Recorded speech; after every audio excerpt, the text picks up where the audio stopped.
Greetings to my church family. Wanted to touch base with you this week and uh, just just to be able to feel in someone that we're connected together. Obviously, it's been a trying week for us as a church family, and um, here in a few days, it's just going to become harder and more real. And so, um, I just wanted to take this time and tell you how grateful I am to have you as my church family. I don't see it as just being your pastor, being a leader, but being able to be one among you and to be a brother and sister in Christ. You are wonderful people and great support. And the truth is, you're the only people in the world right now that I want to be with outside of my family. And so I just thank you for your love and support. And I know that in this time we'll lean heavily on one another.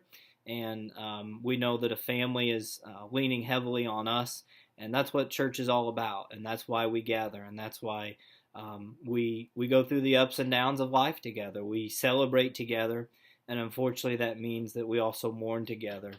So I just wanted to affirm to you that we're all feeling the same thing this week. We're shocked. We're still numb to it. We go through times of being angry with God and at God. We have questions of doubts in our minds. And all of that is common. All of that's natural. If those didn't come, man, we would not be human. And that's part of our humanity.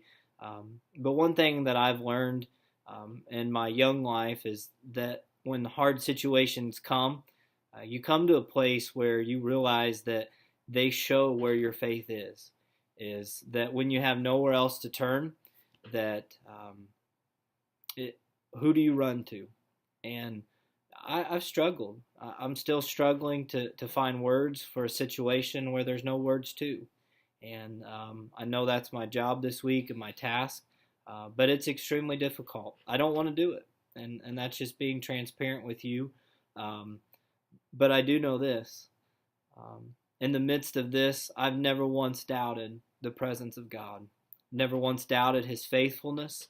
I've certainly questioned his actions, why he chose not to intervene, and I'll never know that answer. But I know his character, and I know his heart, and I know that he is with us, and I'm so thankful for that.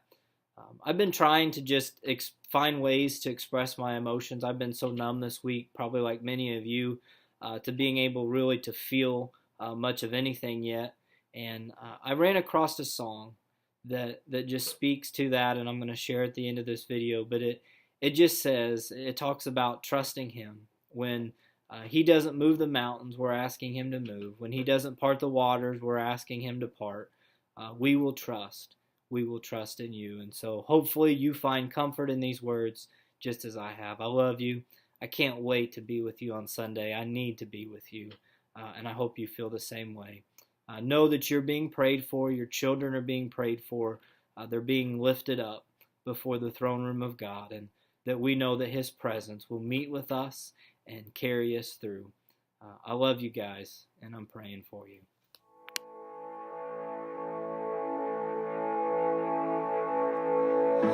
Letting go of every single dream, I lay each one down at your feet.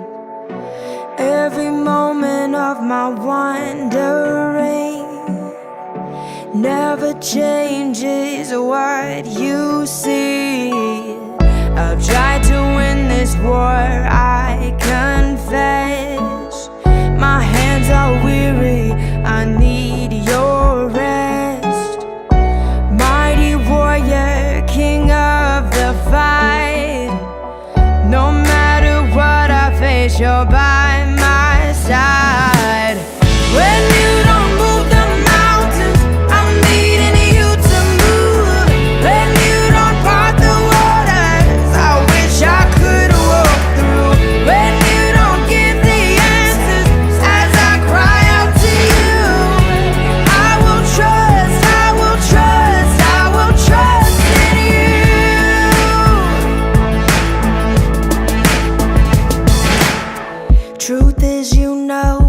tomorrow